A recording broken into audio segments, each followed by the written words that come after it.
ne s'exprime pas s'imprime. T'as peut-être déjà entendu cette phrase et pas forcément mesuré l'importance qu'elle avait, l'impact que ça avait sur le corps, l'esprit. Et t'inquiète, j'étais comme toi avant. Le fait est qu'au fur et à mesure de ma pratique de masseuse, j'ai commencé à comprendre comment ça se manifestait dans le corps, et notamment avec le prisme de l'Ayurveda. Et c'est ce qu'on va aller explorer aujourd'hui, c'est comment l'Ayurveda voit les émotions, comment les émotions impactent notre bien-être global, comment les doshas influencent notre état émotionnel et comment on peut équilibrer un peu tout ça avec cette vision de l'Ayurveda. Bienvenue dans cette vidéo, je suis ravie de te retrouver pour ce sujet ô combien important des émotions et du corps en fait, les tensions dans le corps qu'on va retrouver. J'ai voulu faire cette vidéo parce que malheureusement, aujourd'hui, les émotions sont mal vues. C'est un fait, il vaut mieux les mettre sous le tapis, les cacher et surtout ne pas montrer que je suis triste, ne pas montrer que je suis en colère, ne pas montrer que je suis trop joyeux même parce que on sait jamais s'il pourrait être jaloux. C'est terrible. Surtout quand on sait qu'une émotion, c'est en fait un courant électrique qui a besoin de circuler dans le corps. L'émotion, elle a vraiment besoin de délivrer son message. C'est comme le facteur. Notre corps, c'est le facteur en fait. À travers tous les signaux qu'il nous envoie, les émotions en sont des signaux, des informations qu'il nous envoie. C'est comme s'il nous envoyait un courrier de tiens, je ressens ça à tel moment. Là, ça c'est chouette ce qui nous arrive, j'adore cette sensation. Ou au contraire, là mes limites ont été dépassées, etc. Et si on n'ouvre pas le courrier, à un moment donné, il va nous envoyer des recommandés. Et puis il va faire venir les huissiers. Enfin, donc, on veut pas en arriver aux huissiers. Et c'est important de comprendre comment ça impacte notre corps. Qu'est-ce que ça peut vouloir dire une douleur récurrente à tel endroit, etc. Ok ? Et ça, moi je suis complètement fan de la vision de l'Ayurveda et c'est pour ça qu'on va plonger dans cette vision holistique qui influence beaucoup ma pratique et qui j'espère te parlera aussi. L'Ayurveda, c'est la médecine traditionnelle indienne qui date d'il y a plus de 5000 ans. Donc elle a été grandement exploitée, éprouvée. Elle est reconnue par l'OMS également. Super, super intéressant. Et ce qui fait la majeure différence avec le système qu'on connaît aujourd'hui, c'est que l'Ayurveda va toujours chercher à aller à la cause des maux, plutôt que d'agir sur les symptômes directement. On va chercher à rétablir l'équilibre profondément chez la personne. Et cet équilibre, il se base sur l'équilibre vraiment propre à chacun entre le corps physique, le corps émotionnel, le corps énergétique, tout l'aspect spirituel, etc. Si certaines sont tentées de se dire ok, donc on peut prendre l'Ayurveda comme voilà, médecine traditionnelle et puis l'appliquer comme l'allopathie en retirant tout l'aspect spirituel, etc. Vous pouvez oublier tout de suite, ça ne fonctionne pas. C'est cette vision holistique de chaque être dans son ensemble qui fait que l'Ayurveda est ce qu'elle est en fait.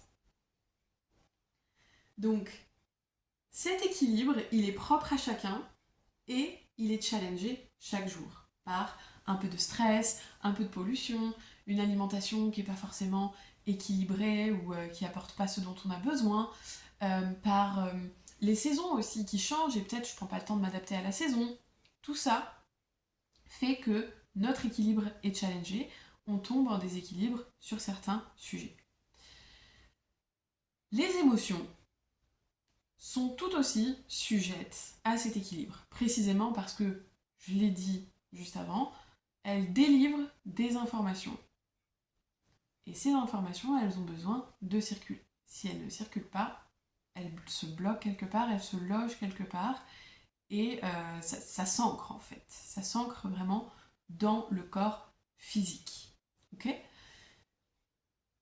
Maintenant, si tu connais déjà un petit peu l'Ayurveda, tu as peut-être déjà entendu parler des doshas. Les doshas, ce sont véritablement les gérants du corps. Okay, c'est ceux qui assurent les fonctions du corps.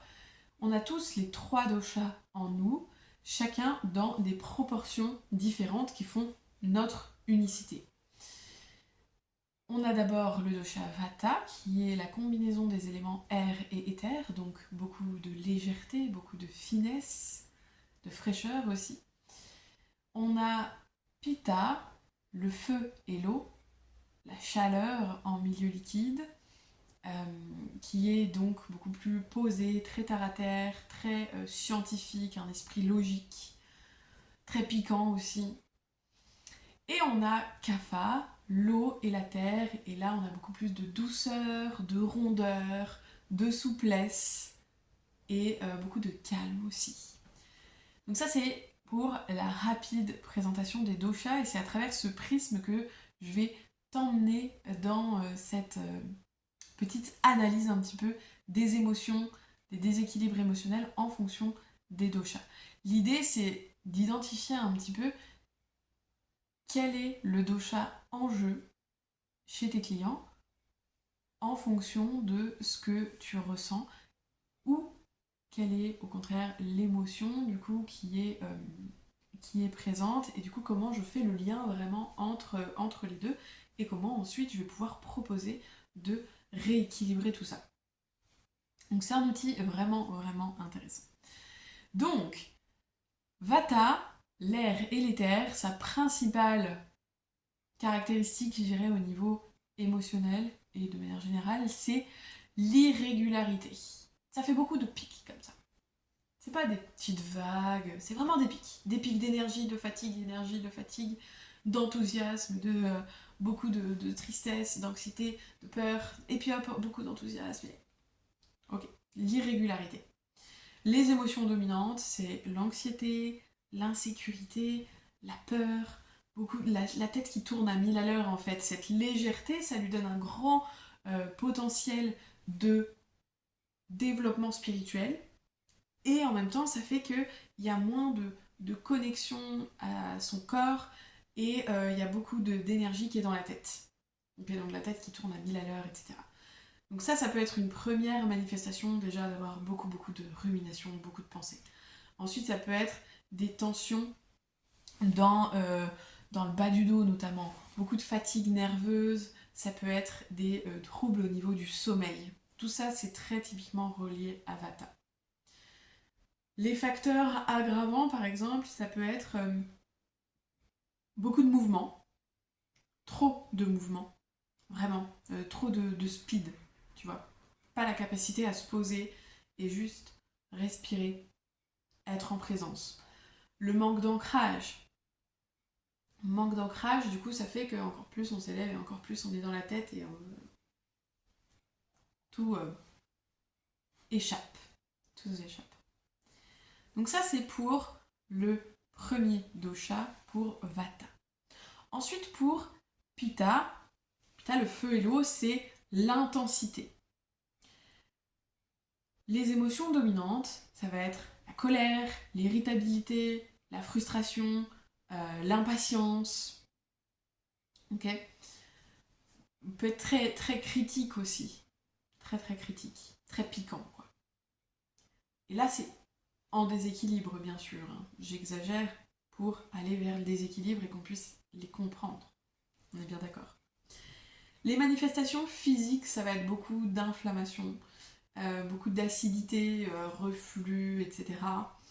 Acidité au niveau de l'estomac, des tensions musculaires, notamment au niveau des épaules, là, comme ça, dans les mâchoires très serrées. Ça, c'est très Pitta. Et les facteurs aggravants, ça va être des pics de stress, de la pression. Alors voilà, faire poser trop de responsabilités, beaucoup de chaleur aussi. Alors la chaleur à l'extérieur, mais aussi la chaleur à l'intérieur. Si on a tendance à manger trop épicé alors que c'est pas adapté à notre constitution de base. Tout ça, ce sont des facteurs aggravants de ce pitta. Pour Kapha, l'eau et la terre, le maître mot c'est l'accumulation.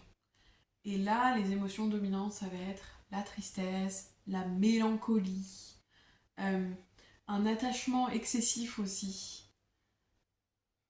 Les manifestations physiques, typiquement rétention d'eau, difficulté de circulation, stagnation, sensation de lourdeur, fatigue aussi, mais plus une fatigue qui est chronique, en lien un peu avec cette lourdeur. Je me sens lourde, j'ai du mal à avancer, etc. C'est dur. Les facteurs aggravants, à l'inverse de Vata, là ça va être le manque de mouvement, le fait de trop manger, de ne pas écouter ses sensations de satiété, de s'isoler aussi. On peut avoir tendance à s'isoler et il y a vraiment la juste balance à faire entre l'attachement excessif et complètement s'isoler. Et ça, c'est pas évident et du coup, travailler dans ses relations, à se sentir bien dans ses relations, c'est un facteur important pour équilibrer Kapha et faire circuler toute cette tristesse. Les manifestations, ça peut aussi se situer au niveau des voies respiratoires. Super intéressant. Les émotions, comme je disais tout à l'heure, tout ce qui ne s'exprime pas s'imprime. Les émotions qui n'ont pas été exprimées, elles se logent quelque part dans le corps. Et si on ne va pas résoudre la cause de cette douleur, des mots qui arrivent, à savoir l'émotion qui n'a pas été exprimée, elle va revenir. Elle va revenir. On va pouvoir faire un massage. Eh bien, les tensions qui sont dans les épaules, elles vont toujours revenir parce que la pression ressentie, elle est toujours là. Et donc, le corps reproduit le même schéma à chaque fois. En Ayurveda, on met en lien des organes et des émotions, comme en médecine traditionnelle chinoise d'ailleurs, et toujours avec le prisme des doshas aussi, notamment par exemple la colère se stocke beaucoup au niveau du foie. Le foie, c'est un organe qui filtre le sang. Le sang, c'est pitta. Okay, toute la partie haute de la digestion, c'est très pitta. Donc ça va être très lié à la colère, la frustration, voilà, de l'irritabilité, etc. etc. Ça peut être aussi des tensions au niveau des cervicales, par exemple, voilà, qui reposent vraiment la pression. La tristesse, par exemple, on va la retrouver au niveau de l'espace cœur, poumon, avec Kapha. On peut avoir des sensations d'oppression thoracique, avoir du mal à respirer. On peut avoir les voies respiratoires qui sont encombrées. On peut avoir des choses qui nous bloquent dans la gorge, parce qu'on n'arrive pas à exprimer ce qu'on ressent. Des choses qui sont là. La peur, on la relie au rein, dans le bas du dos, à toute la zone du sacrum, chakra racine. Tout ça, c'est relié à Vata. Toute cette zone, c'est relié à Vata. Donc ça peut être des douleurs lombaires. On peut aussi relier avec les troubles au niveau du sommeil, etc. etc. L'anxiété, les ruminations, tout ça. Là, on a vraiment des organes assez précis reliés aux émotions et ça, c'est super, super intéressant pour pouvoir aller travailler ensuite avec les personnes pour rétablir l'équilibre. Au niveau du massage, j'aime particulièrement l'approche du massage ayurvédique parce que c'est pas juste un pétrissage ici, un glissé comme ça là-bas. C'est vraiment, on apprend à comprendre comment fonctionne le corps, on apprend à agir au niveau physique, au niveau émotionnel, au niveau énergétique. On a vraiment toutes les dimensions. On apprend à voir le corps avec le prisme des 5 éléments et à voir du coup quel élément est déséquilibré, quel dosha est déséquilibré, et donc qu'est-ce que je vais apporter dans mon massage. Et en fonction de ça, j'adapte le massage. Ok, là, je manque de feu, vraiment, je vais venir travailler mon massage pour réveiller le feu de la personne, par exemple. On a aussi la possibilité d'agir au niveau des chakras. Les chakras pour l'aspect énergétique, pour équilibrer toute la sphère énergétique de la personne. Ça aussi, c'est super, super puissant, beaucoup plus subtil et très puissant. On a les marmas aussi, les points d'acupression ayurvédiques, qui sont un outil que j'utilise énormément, auquel je couple souvent des petites huiles essentielles, etc. Et pour renforcer encore l'efficacité, les marmas, ce sont des points de croisement entre le corps physique et le corps énergétique qui font qu'ils sont très très puissants et l'énergie se diffuse ensuite. Et ça, c'est très très puissant. Ça fait que le massage ayurvédique, c'est un outil intéressant pour venir libérer, venir faire circuler les émotions, venir soutenir les organes qui ont besoin d'être soutenus, etc. À ça, j'ajouterai une technique spécifique de libération émotionnelle que j'ai nommée le soin équilibre et harmonie, qui est un soin de toucher avec les huiles essentielles où j'intègre des points marma et l'application des huiles essentielles sur le dos, les pieds, qui rend ce soin vraiment ultra puissant. Ultra puissant pour libérer les émotions qui sont ancrées, pour rétablir l'équilibre dans le corps et ramener l'homéostasie, cet état d'équilibre où le corps vraiment se repose, se régénère, etc. Et pour ça, il faut qu'on remette en circulation ce qui est bloqué. Et ce soin équilibre et harmonie, il est absolument incroyable. Si tu veux découvrir et participer à la prochaine masterclass gratuite, eh bien, je t'invite à cliquer en description pour profiter de ce prochain enseignement.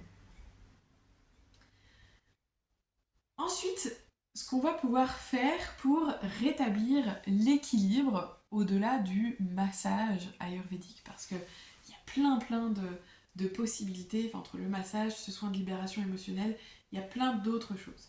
Déjà, on peut utiliser des huiles spécifiques pour chaque dosha. Mahanaryan Tailam, on a Braham Tailam, Kotamchukali Tailam, toutes ces huiles ayurvédiques, voilà, aux noms qui peuvent vous paraître imprononçables. Ce sont des rituels de fabrication ancestraux avec certaines plantes, etc. pour créer ces huiles qui ont pour but de rétablir l'équilibre des doshas. Et ensuite, pas besoin d'avoir forcément ces huiles. C'est ce que je voulais transmettre aussi ici. À la fois, elles sont extraordinaires et en même temps, là, tu peux commencer aujourd'hui avec ce que tu as chez toi. Tu peux proposer un rituel avant le massage à tes clients, par exemple, avec une huile essentielle pour l'ancrage, pour apaiser Vata, pour favoriser la connexion aux sensations dans le corps. Tu peux proposer un rituel, intégrer des huiles essentielles, par exemple, pendant le massage ou intégrer un aspect un peu méditatif à ta pratique, méditation guidée pendant ta pratique. Ça peut être après le massage, en ancrage, de venir intégrer des huiles essentielles pour faire durer les bienfaits derrière. Ça peut être vraiment un rituel avant, pendant, après. Ça peut être des exercices de respiration, ça peut être une pratique somatique, vraiment de reconnexion au corps, ça peut être une pratique énergétique, d'ancrage. Les possibilités sont infinies. Infinies. Mais vraiment, et cette vision de avant, pendant, après. Qu'est-ce que je propose? Qu'est-ce qui est à l'œuvre là, ici, maintenant? Ok, là j'ai clairement un déséquilibre Vata avec beaucoup de peur, beaucoup de rumination, un mental à 1000 à l'heure. Ok, qu'est-ce que je propose comme pratique pour ancrer Vata et faire qu'il soit à l'écoute des sensations, qu'il se reconnecte à son corps?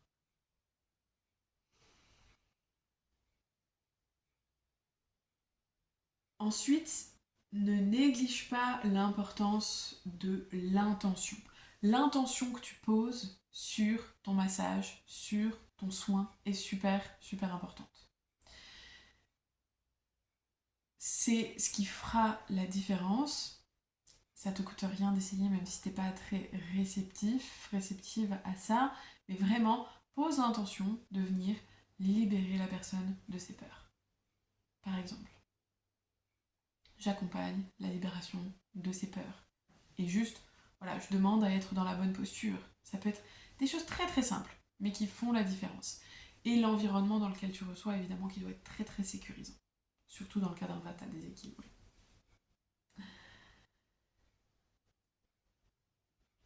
Les retours clients que j'ai depuis que j'ai cette vision vraiment avec les émotions, etc., en fait, c'est pas compliqué. Deuxième massage où j'ai intégré cette dimension des émotions, il y a eu des pleurs.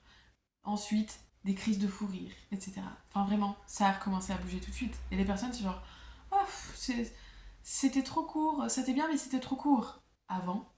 Et maintenant, c'est, waouh, c'était profond, c'est incroyable. Et 3 semaines après, elle m'envoie un message en me disant, Alison, il s'est passé vraiment un truc là, je me sens beaucoup plus légère, etc. C'est incroyable, incroyable. J'ai beaucoup de gratitude d'avoir pu intégrer ça à ma pratique. Et je suis contente de pouvoir te le transmettre aussi. C'est super, super précieux. Donc pour récapituler, adopter cette vision des doshas en fonction des déséquilibres au niveau émotionnel, etc., de faire le lien entre les déséquilibres émotionnels et les doshas, ça te permet d'offrir un cadre sécurisant, d'offrir un cadre qui permet la libération et de eh bien, d'agir vraiment au niveau de la cause profonde et d'offrir des résultats qui sont durables, des résultats qui sont exponentiels derrière, parce que ça peut débloquer plein d'autres choses. Donc identifie le dosha déséquilibré, propose un soin qui est adapté, qui permet soit un rituel avant, pendant, après le massage, qui permet d'équilibrer cette émotion et de la remettre en circulation, et ensuite observe les bienfaits en fait, observe la réaction, vois ce qui se passe, mets l'intention et vois ce qui se passe.